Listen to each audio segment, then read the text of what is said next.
Hey guys, welcome back to the channel. So we got a Toyota Camry behind us and I'm going to show you guys how you do cooling fans without having to remove the radiator or anything out of place. So let's go ahead and begin.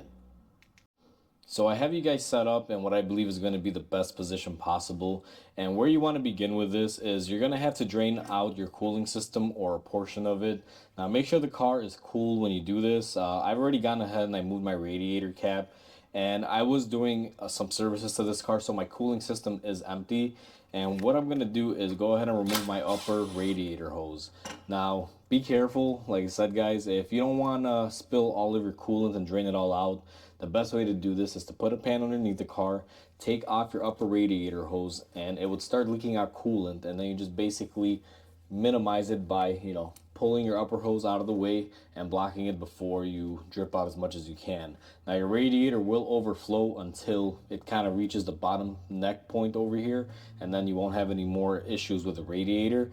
But that's the best way that I find to do it without losing all of your coolant. If you do it this way, you'll probably have to fill up a couple quarts versus a gallon or two. So just kind of be mindful of that.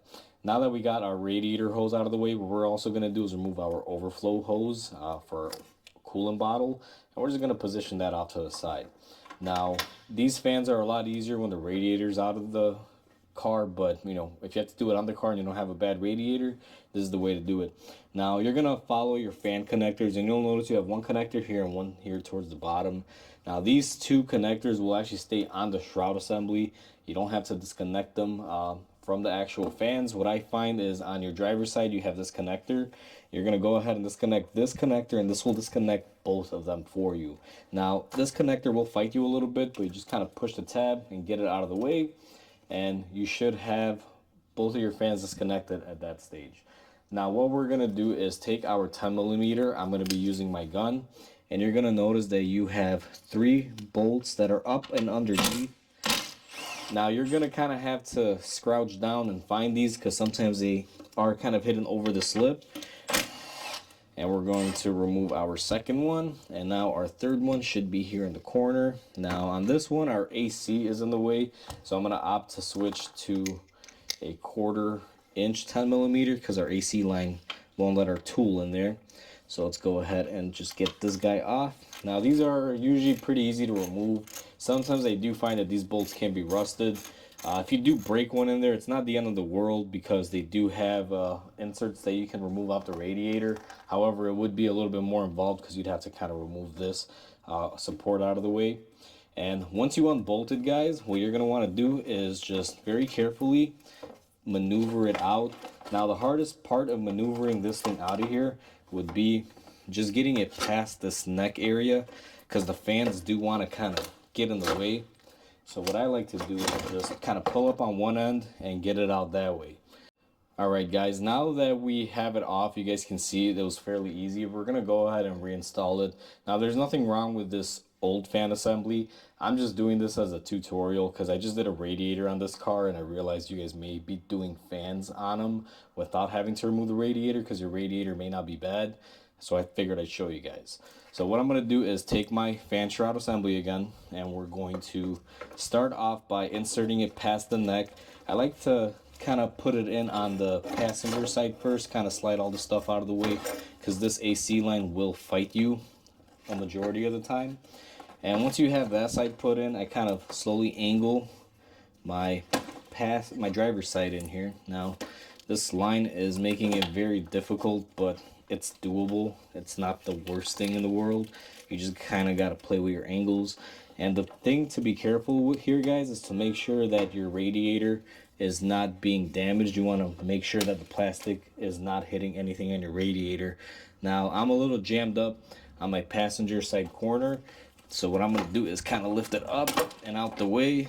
And you guys heard that little plastic, my little clip came off for my connector assembly, so I'm going to have to reattach that here in a second. And once you make it past both, you're going to have these 2 little fingers. Now the best way to explain it is like this. I'm going to use my index finger. On your radiator you got like a peg like this, and then your fan has kind of like 2 fingers like the peace sign, and they kind of just sit in there like a V groove channel, and you want to make sure you put those in there. What you can do is just kind of stick your hand down there and feel around for them. You should be able to feel them and know when you're in there. Now I went ahead and I got mine in, so we are all good to go. Once you do that, I always like to put my center bolt in. I find that is the easiest to line up. And usually once your center is in, the rest will follow. Alright guys, sorry about that. I was trying to make one continuous video, but being a shop owner, I had a customer walk in. You know, it's just how my days are. I gotta stop when customers come in the shop. So what I was doing in the last clip was I was reinstalling my bolts. Now, I used my 1/4" drive to reinstall this last bolt here just now. So we got our 3 supporting fan bolts on. That is nice and tight. Now, the one thing that you want to do after you got everything tightened up is take your connector for your fans and make sure you install it and make sure it clicks. If you forget this, your fans are not going to work because this is basically the main power harness that gets split up into the 2 fans. So make sure that's good and secure on there. Now, what I like to do is take my overflow bottle tube and we're going to go ahead and just put that in here. These are pretty easy to put back in and just clip it back where it goes. And what we're going to do is take our upper radiator hose. Now, if this thing was full with coolant, I would kind of block it with my hand like this up until the very last second and pop it in. That way you minimize losing as much coolant as possible. Now what we're going to do is tighten it up. We do have a worm gear clamp, guys, and I'm using my electric impact, but we're just using it until we get it nice and snug on a very low setting. And then what I'm going to do is take my 1/4" ratchet, and then I'm going to go ahead and secure it on here. Now these don't take too much. I will make a video on what happens when you do over tighten these, and let's just give it a little more. It's starting to get tight and we are golden. So once you do that, what you want to do is top off your cooling system or bleed it out depending on what you're doing, but that pretty much covers the reinstallation and removal of the fans for the radiator, guys. It's real simple. It's not that difficult. You just got to be mindful of this AC line that's in the way and kind of like the battery tray for this side. Other than that, it's pretty easy peasy. Alright guys, and that's how easy it is to put a radiator fan assembly in this 2004 Toyota Camry with a 2.4 liter.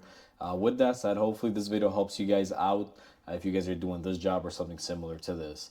Like always, please comment, like, and subscribe, guys. It definitely helps my channel grow.